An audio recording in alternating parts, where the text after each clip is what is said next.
আমার মায়ে যা পূজা বলাইছে, আমার মা আপনাকে দাওয়াত দিছে, আমার মা আপনাকে খানা খাওয়াবে, আপনি দাওয়াত কবুল করছেন কিনা মা জানার জন্য আমারে পাঠাইছে। নবী আমার ডাক দিয়ে বলেন, আনাস রে, তোমার মায়ের তুমি বলে দিও তোমাদের বাড়ির দাওয়াত আমি কবুল করেছি, কিন্তু শর্ত আছে, আমি দিনের বেলা যাব না। আমি কইছিলাম না যে শয়তানি করব, কি শর্ত?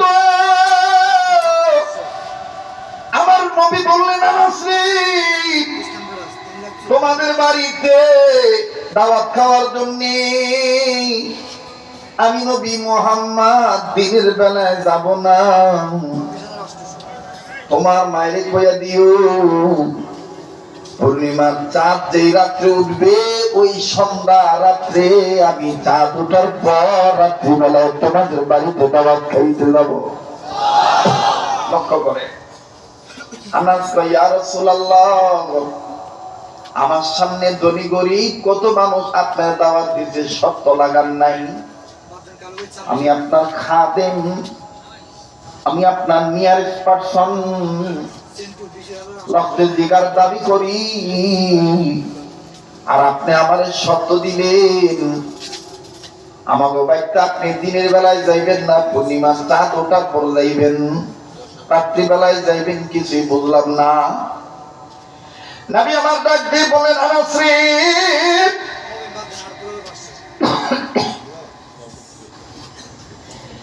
এই জবাব আমি দেব না, এই জবাব তোমার মায়ের কাছে আছে, তোমার মায়ের জিগের তোমার মা উত্তর দিয়ে দিবি।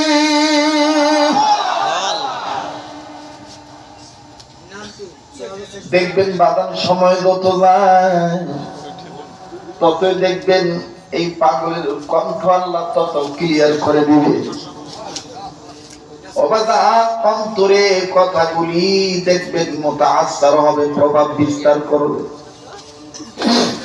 হযরত আনাস কয়, ইয়া রাসূলুল্লাহ, কপাল থামড়ার ডাক দেখে, ইয়া রাসূলুল্লাহ, এখন আমি বুঝি আমার মা চললে গত ডাকগুলো তাই করা আল্লাহর ডাক দিয়ে জিগাইছি। কয়টা? আবার কন। নবী আমার বললেন, আনাস রে, যাও যাও তোমার মায়ের বলে দিয়ে তোমার দাওয়াত কবুল। সত্য হলো সন্ধ্যার পরে যাব, পূর্ণিমা চাঁদ উঠলে আমি মুহাম্মদ তোমাদের বাড়িতে যাব। লম্বা কথা সংক্ষেপ করে দিলাম। হযরত আনাস দৌড় মাইরা বাড়িতে এলো। মা ডাক দিয়ে কয়, বাবা কি খবর? রাসূল আরবি মুহাম্মদ নবী আমায় গরিবের বাড়ি দাওয়াত কবুল করছেনি। ডাক দিয়ে কয়, মা দাওয়াত কবুল করছে নবী,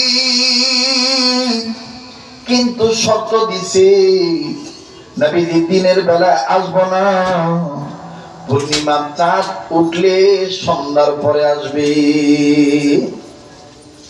আনাসের মা কয়, আল্লাহু আকবার, ও বাবা, আমার মনের গোপন খবর নবী জানলো কেমনে? আনাস কয়, মা গো, কি গোপন খবর বলেন না? আনাসের মা ডাক দিয়ে কয়, বাবা, আমি এমনি এমনি নবীর দাওয়াত দেই নাই, আমি দুই কারণে তিন নবীর দাওয়াত দিয়েছি।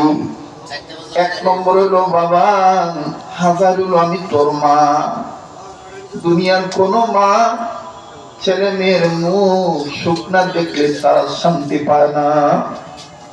বাবা, তাই আমি গরিব মানুষ, তুইও গরিব মানুষ, পাই দেখে তুই নবীর দরবার থেকে না খাই আয়োস, জিগাইলে কস নবী খাইলে খাস, নবী না খায়া থাকলে তুইও না খায়া থাকো। আজকে দেখলাম বাবা তুই পেটে পাথর বাঁধছ, জিজ্ঞা কথা বাইর করলাম, নবী পেটে পাথর বাঁধছে, তাই তুই পেটে পাথর বাঁধছ? ও বাবা, আমি মহিলা মানুষ, গরিব মানুষ, একটি নবীরে ভালোবাসছি, তাই আমি নিয়ত করেছি বাবা, নবীর দোয়া আল্লাহ ফিরে দিবে না। নবীজি আল্লাহর কাছে দোয়া করার সাথে সাথে দোয়া কবুল হয়ে যাবে। তাই আমি তোর মা হইয়া মনে মনে সিদ্ধান্ত নিয়েছি, আমার নবী আঙ্গবাই আইব, নবীরে খাইতে দিয়া কোন নবী গো, আমার পোলা আনাসের জন্য আপনি একটু হাত তুলে আল্লাহর কাছে দোয়া করেন না, আল্লাহ যেন আমার পোলা আনাসরে ধনী বানাইয়া দেয়। বাবা আনাস, নবী মুহাম্মদ যখন তোর জন্য ধনী হওয়ার জন্য রবের কাছে হাত তুলে দোয়া করবে, আল্লাহ কবুল করব, তুই ধনী হইয়া যাবি। এই হলো 1 নম্বর। আর 2 নম্বর হইল, আমি আল্লাহরে বললাম, আল্লাহ, পৃথিবীর সবাই বলে, আমার আনাসও কয়, আমিও কই, নবীদের চেহারা নাকি অনেক সুন্দর। তাই আল্লাহরে কইছি, আল্লাহ, আমার নবী মুহাম্মদ যদি আমার বাড়ির দাওয়াত কবুল করে, নবীর আল্লাহ তুমি দিনের বেলা আমার বাড়িতে আনবা না, পূর্ণিমার চাঁদ যেই রাত্রে উঠাইবা, ওই রাত্রে নবীরা আমাকে বাইক পাঠাইও। একবার আমি পূর্ণিমার চাঁদ দেখব, আর একবার নবীর নুরানি চেহারা দেখব। আমি দুইটা দেখা প্রমাণ করব, প্রমাণ নেব কোনটা বেশি সুন্দর। বাবা, এই গোপন খবর তো একমাত্র আল্লাহ জানে আর আমি জানি। নবীজি কেমনে জানলো? নবী তো গায়েবের মালিক না। আনাস ডাক দিয়ে বললেন, মাগো, আল্লাহ পাক জিবরাইলের মাধ্যমে তোর গোপন খবর নবীজির কাছে পৌঁছে দিয়েছে।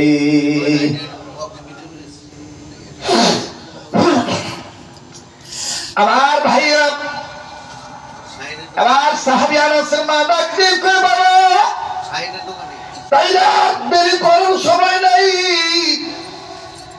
আমি মাসের দিন গণনা করে দেখেছি, আজকে পূর্ণিমার চাঁদ উঠবে, আজকে মাসের অর্ধেক সময়ের কাছাকাছি যায়, আজকে চাঁদের যে পূর্ণিমার চাঁদ উঠবে, নবীজি হয়তো আজকে রাত্রে আসবে। এবার বাদাম আনাস বললেন, মা গোসাইরা আমি ঘর দুয়ার গুছাই। এবার নবীজি চলে আসতেছেন, লম্বা কথা সংক্ষেপ করে দিলাম। আনাস কয়, ও মা, ওই যে নবীজি আসতেছেন। এবার বাজান আনাসের মা ডাক দিয়ে কয়, বাবা, নবীর হাঁটাটার মধ্যে দেখতেছি আল্লাহর হুকুম, ওয়ালা তামশি ফিল আরদি মারহা। আল্লাহ বলেন, খবরদার তোমরা জমিনের উপরে অহংকার কইরা হাঁটিও না। তাহলে হাঁটার মধ্যে আল্লাহর হুকুম আছে না নাই? নবীর তরিকা আছে না নাই? এবার ডাকবি বললেন, আনাস, নবীজি হাঁটাটা কত সুন্দর, আর যেইভাবে হাঁটতেছেন তাতে মনে হয় নবীর আসতে আরো অনেক সময় লাগবে। আনাস একটা কথা বলি, বলে মা বলেন, বলে বাবা শোনা, 1 নম্বরটা রেজাল্ট পাইয়া ভালাই, নবী আসতেই থাকবে আর আমি নবীর চেহারা দেখতেই থাকবো, আকাশের পূর্ণিমার চাঁদও দেখবো। তবে বাবা নজর যেন ভিন্ন দিকে না যায়, এই জন্য তোমারে বলবো, তুমি আমার সামনে দাঁড়াও, আমি তোমার কাঁধের উপরে থুতুনিটা বাঁধাবো, বাঁধাইয়া গলাটা ধইরা এক নজরে নবীর চেহারা দিকে তাকায় থাকবো। একবার আপ, একবার ডাউন, একবার আপ, একবার ডাউন, একবার চাঁদ, একবার নবী, একবার নবী, একবার চাঁদ। আমি দেখতে দেখতে দেখতে দেখতে প্রমাণ করে ফেলবো কোনটা বেশি সুন্দর। আনাস তাড়াতাড়ি কইরা আমার সামনে দাঁড়াইলো। আহা ভাই, এই ঘটনার প্রেক্ষিতে কাজী নজরুল ইসলাম কত সুন্দর করে বলে দিয়েছেন, আইরে সাগর আকাশ বাতাস দেখবি যদি, বলেন আইরে সাগর আকাশ বাতাস দেখবি যদি, ত্রিভুবনের প্রিয় মুহাম্মদ, বলেন না, ত্রিভুবনের প্রিয় মুহাম্মদ এলো রে দুনিয়ায়, আয়ের সাগর আকাশ বাতাস দেখবি যদি, আয়ের সাগর আকাশ বাতাস দেখবি যদি। মাশাআল্লাহ কোন, মাশাআল্লাহ, মারহাবা কোন। খারাপ লাগতেছে বাবা? না, খারাপ লাগতেছে? এবার হযরত আনাসের মা দেখতে দেখতে দেখতে দেখতে, আনাস তো সুন্দর করে মায়ের চেহারা ধরে আছে, আনাসের বুকে মায়ের চোখ থেকে পানি পড়তেছে, বুকে গরম পানি লাগতেছে। কি পানি? গরম পানি। আনাস বলতেছে গরম পানি কোথা থেকে আসলো? এটা তো আমার মায়ের চোখের পানি। চোখের পানি গরম না ঠান্ডা? বলেন, চোখের পানি গরম না ঠান্ডা? এই গরম পানির ভাব লাগার পর হযরত আনাস বলতেছে, মা তুমি কাঁদো কেন? আনাসের মা ডাক দিয়ে বলে, পিতারে ওয়াল্লাহি বিল্লাহি তাল্লাহি উকসিম বিল্লাহ, আল্লাহর কসম করে বলি রে আনাস, নবীজি চেহারায় কোনো কলঙ্ক নাই, পূর্ণিমার চাঁদের গায়ে কলঙ্ক দেখতে পাই। तेरे नस्ल पाक में है बच्चा बच्चा नूर का, तू है आईने नूर तेरा सब गरम नूर का, तेरे नस्ल पाक में है बच्चा बच्चा नूर का, तू है आईने नूर तेरा सब गरम नूर का, नूर वाला आया है नूर लेकर आया है, छाते आलम नैया देखो कैसा नूर छाया है, अस्सलातु अस्सलामु अलैका या रसूलल्लाह, बल अस्सलातु अस्सलामु अलैका या হাবিবাল্লাহ। ওই পারে তো মাইকের আওয়াজ যাইতেছে, ওই পারে চকের লোকেরা বা ওই ইত্যাদি লোকেরা, যদি পুরান ঢাকা লোকেরা এই উর্দু সঙ্গীত শুনে করবো, বাবা যাবো হুজুরে, কথা পায় না ঠিক। जब तो लोग की चाँद तारे झिलते जाएंगे, तब तो लोग जिसमें बलागत हम मनाती जाएंगी। मरहबा। तेरे नस्ल पाक में है बच्चा बच्चा नूर का, तू है आईने नूर तेरा सब गरन नूर का, तेरे नस्ल पाक में है बच्चा बच्चा नूर का, तू है आईने नूर तेरा सब गरन नूर का, नूर वाला आया है नूर लेकर आया है, छाया लम्बा देखो कैसा नूर छाया है, अस्सलातु अस्सलामु अलैका या रसूलल्लाह, अस्सलातु अस्सलामु अलैका या হাবিবাল্লাহ। মারহাবা। কষ্ট হইতেছে? ওইটারই বাংলা মনে করেন কাজী নজরুল ইসলাম শুদ্ধভাবে কইছে, ত্রিভুবনের প্রিয় মুহাম্মদ, ত্রিভুবনের প্রিয় মুহাম্মদ এলো রে দুনিয়ায়, আয়ের সাগর আকাশ বাতাস দেখবি যদি। ও ভাই, নবী পক্ষে গাইলে কি জিব্বা খাটো হয়ে যাবো? এতগুলো মানুষ কর না কেন? নিজে কবে টানবা কখন কেন খানা? আয়ের সাগর আকাশ বাতাস দেখবি যদি। আমরা গুনাহগার গো আল্লাহ, আমরা গুনাহগার, বলেন আমরা গুনাহগার গো আল্লাহ, আমরা গুনাহগার, দয়া করে গুনাহগুলি মাফ কইরা দাও, তোমার নাম দে গফুর গফফার, আমরা গুনাহগার গো আল্লাহ, আমরা গুনাহগার। নারে তাকবীর। এই এতক্ষণে আমার বাগার দেওয়া শেষ হইল, এখন পানি ডাল, এরপরে সামান্য একটু জালটা বাড়াই দিয়ে তরকারি দিয়ে নামা। ভাই আপনারা আর 15-20 মিনিট না জায়গা আছে ভিতরে জায়গা আছে, সুন্দর পরিবেশ আপনারা বললে এই একটা দামি কিতাব, কথা কয় ঠিক কিনা? মোহতারাম হাজিরিন, এই দুবালাটা একটু সরাতো, মানে এই না দুইটা এক লোক না, তো সরা হচ্ছে না। হ্যাঁ, আবার আবার হ্যাঁ, ইচ্ছা করলে যদি আমি এখন মোনাজাত করে দিই, আমার কমিটির ভাই বাবারা কেউ না করবো না, কিন্তু আমি এটা কোথাও করি না, আমি একটা ফিনিশিং দিয়ে নামি। শেষ ভালো দার, সব ভালো তার, শেষ ভালো দার, সব ভালো তার। তাইলে একটু স্লোগান দিয়ে আমার সহযোগিতা করেন তো, প্রমাণ করেন তো। আমি কমু যে আজকের মাহফিল আপনারা করবেন, চলবই চলবো, আজকের মাহফিল চলবে চলবে, কতক্ষণ চলবে?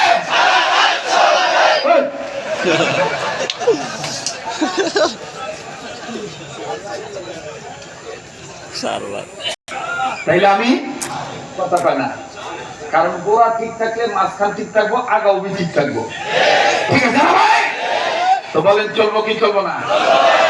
আবার একটু স্লোগান হয়ে যায়, আজকের মাহফিল চলবে চলবে। আমি কইছিলাম না ঘুমের দিন উঠাইবো, ওই যে এই যে বাইরে কয়লা মাথায় দিয়ে আইছি, ওরে জিগা কয় এখন করতে নাইলো, ওই যে মোবাইল ধরে রাখছে যে, ওরে জিগা ও গলার আওয়াজ দুই না হতার তেলে উঠেছে, ও চিন্তা করছে ঠান্ডা চিনা চিনা লাগে, মোবাইলে তার আওয়াজ শুনি এই বুঝুন নি, আইয়া দেখে যে হয় এইটাই পাইছি আজকাল,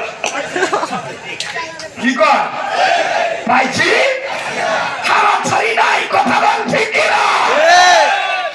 আর এই অঞ্চলে মোটামুটি রাতের 11টা 11:30 মতো মানুষ একটু কর্মব্যস্ত থাকেই, ঠিক না ভাই?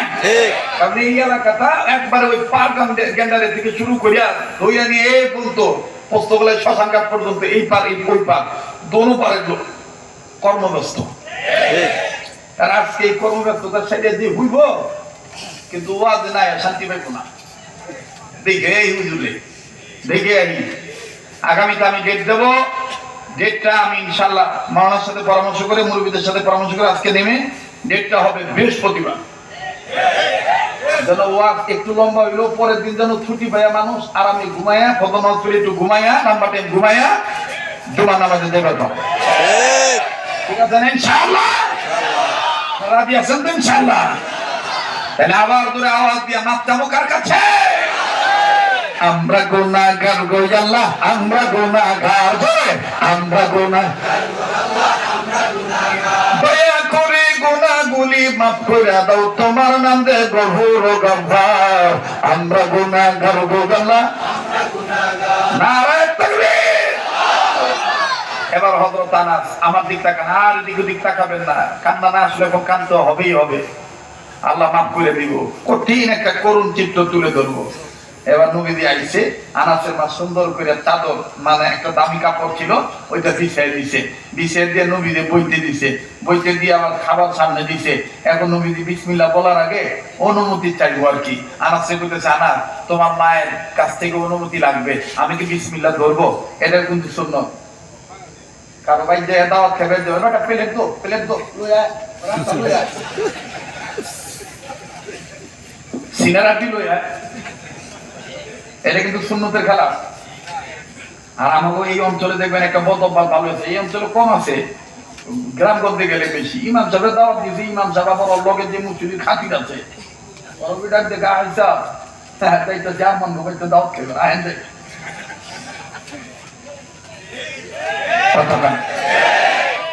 এটা কিন্তু সুন্নতের খেলা। আবার কিছু কিছু ভাই আছে যে নিজেও খাই আহে, আর একজন লইয়া যায়, বাড়িওয়ালা অনুমতি ছাড়া, আবার টিফিন বাটিও লয়ে যায়। এত ভালো ভালো না, এত খাও খেলে ঘাও হইল। করতেছেন দাদা, হইতেছেন বাস্তবমুখী কথা বলতেছি। আমি বলবো আচ্ছা এই জন্য আছে। আমার এক ভাই করতেছে, হুজুর একটু যদি পিছনে কষ্ট করে করতেন, পরে একটু দেখেন ঠিক। আর কত দেখবি? আচ্ছা, পর্দাটা খুলে দাও, যাও পর্দাটা একটু খুলে দাও, আল্লাহ বরকত দেব। ইতিহাস রেকর্ড হয়ে গেল আজকের মাহফিল, কথা বল ঠিক কিনা? ইজ্জত দেওয়ার মালিক কে? আল্লাহ। এই কমিটি কর্তৃপক্ষের সম্মান রক্ষা করতে কে?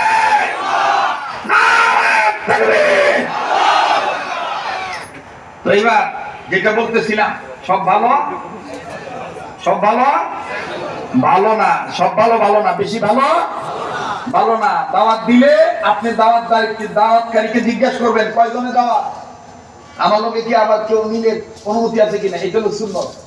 এটা কি ভাই? সুন্নত।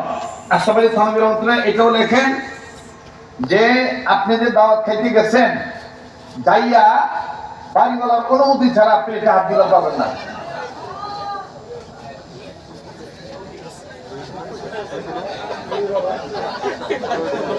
পরে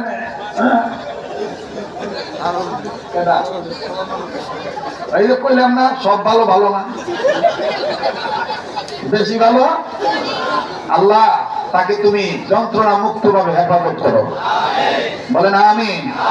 লা ইলাহা ইল্লাল্লাহ, লা ইলাহা ইল্লাল্লাহ, আরো জোরে লা ইলাহা ইল্লাল্লাহ, লা ইলাহা ইল্লাল্লাহ, লা ইলাহা ইল্লাল্লাহ, লা ইলাহা ইল্লাল্লাহ। জিজ্ঞাসা করে বলতেছেন আনাসের মা, আমি কি বিসমিল্লাহ ধরতে পারি, আমি কি খানা শুরু করব?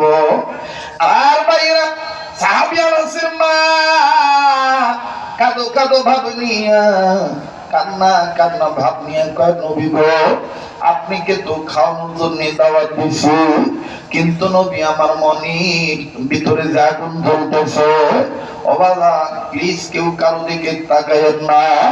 আনাসের মা কান্দা ডাক দিয়ে বলে, মুহাম্মদ নবী গো আমার কলিজায় যে আগুন জ্বলতেছে, এই আগুন কি নিভাইবেন না আল্লাহ দয়ায়? আমার নবী বললেন, মাগো একটা তো পাইছেন, দ্বিতীয়টাও কি আপনার দরকার? বলে হ্যাঁ দরকার। তবে নবী আপনি বলেন তো দেখি,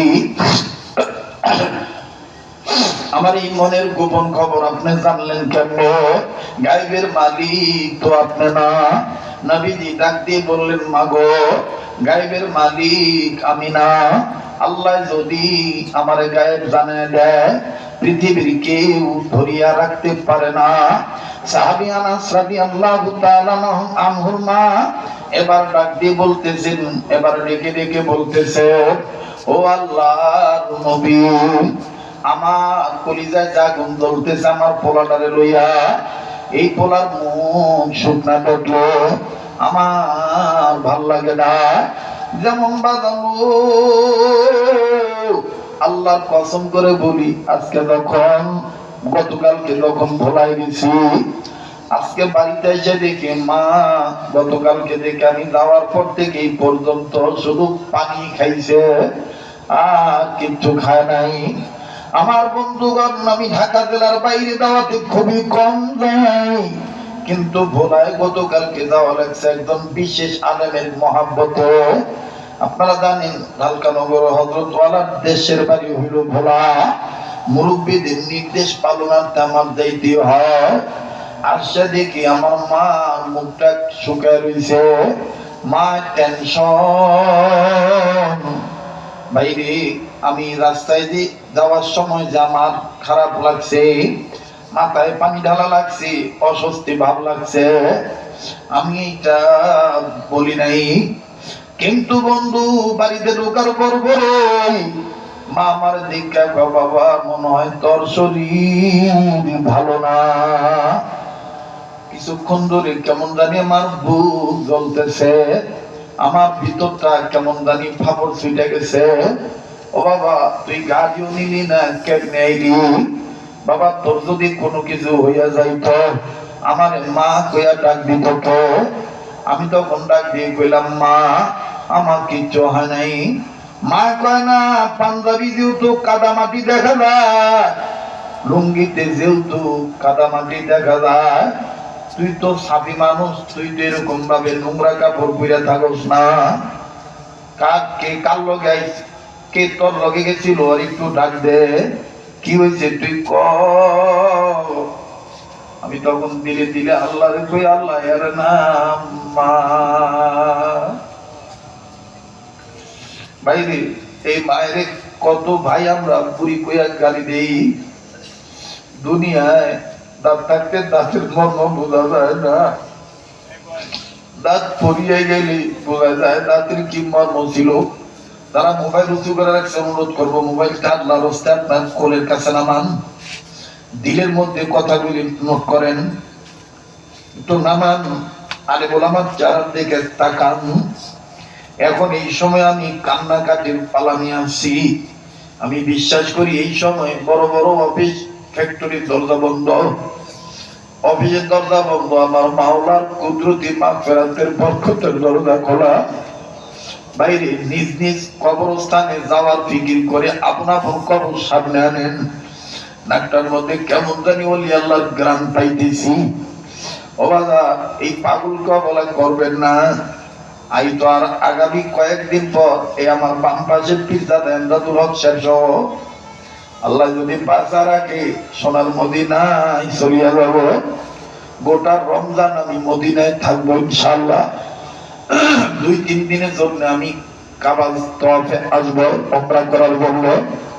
আবার আমি মদিনায় থাকবো। গত বছর আমরা 2 ভাই ওই মদিনায় ছিলাম, ঈদ করে কয়েক বছর যাবত ঈদ করা লাগে মদিনায়। আমি কথা দিচ্ছি বন্ধু, আপনাদেরকে আমি বলবো না। আপনাদের পক্ষ থেকে রাসূলুল্লাহর রওজা পাকে রমজান মাসে আপনাদের পক্ষ থেকে সালাম পৌঁছাবো। ও ভাই, এই পাগলকে অবহেলা করবেন না। এই পাগল তো আল্লাহ ফিরে দেয় না। ও ফজল করিমের পাগলেরা, ও সোনাকান্দার ভক্তরা, ও শমসিনার বাবারা, ও চিশতিয়া কাদরিয়া নকশবন্দিয়া মুজাদ্দিদিয়া সোহরাওয়ার্দিয়া সাবিরিয়ার ভাইরা, কে কোন তরিকতের জগতে কার হাত ধরছেন আমার দেখার দরকার নাই। আপন আপন মাওলার খবর নেওয়ার জন্য, আমার বাইরে নিজের কবর জগৎটা ভালো করার জন্য। দেখেন তো দেখি দিকটা নরম হয়নি, কান্না না আসলো কান্নার বান্ড হলো। আঙ্গো মা তখন এইভাবে জিগাইল, আমি ডাক দিয়ে বললাম না, কাউরে ডাক দিতে হবে না। হাতটা ধরিয়ে কয়, তাহলে তুই ক কি হইছি।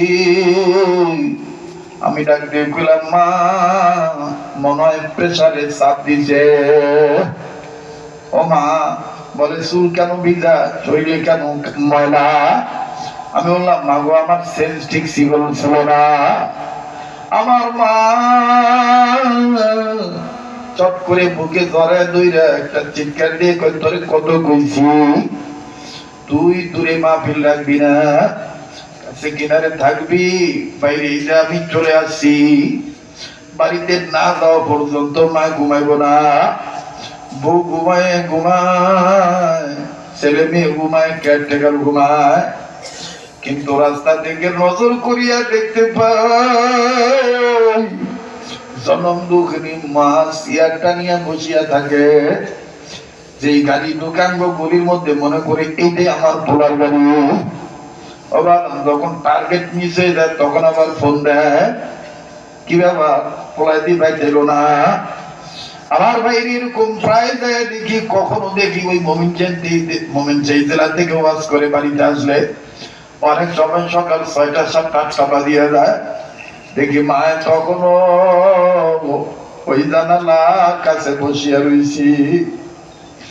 মাঝে মধ্যে রাগুই কই, মা এইভাবে রাত জায়গা থাকলে তো তোর অসুখে ধরবো। মা তখন ডাক দিয়ে কয়, আমি মরিয়া গেল দুঃখ দাও, আমি দোয়া করি সবসময় আল্লাহ যেন তবে ভালো রাখো। ও বাবা, এই জন্য মাঝে মধ্যে আল্লাহর কাছে কান্দি, আর বড় চিন্তা হয়, আহা এই মা যেদিন মরিয়া যাইব ওই দিন থেকে কেউ আর আমার জন্য অপেক্ষায় থাকবে না। আমার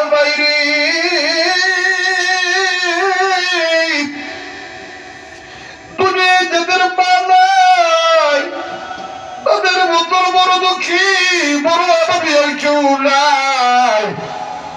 কার মা বাপ যেমন কবরস্থানে ঘুমাইতেছে বাবারে, কার মা বাপ জানি রোগী হইয়া বাড়ি ঘরে বিছানায় পড়িয়া রয়েছে। একটু চিন্তা করো, একটু দেখো দিলটা নরম হয়নি। সাহাবী আনাসের মা যখন বললেন ইয়া রাসূলুল্লাহ, আমি আমার বুকের ভিতরে আগুন জ্বলে, আমার ছেলে আনাসে লইয়া প্রায় দেখি আনাস না খাই আসে।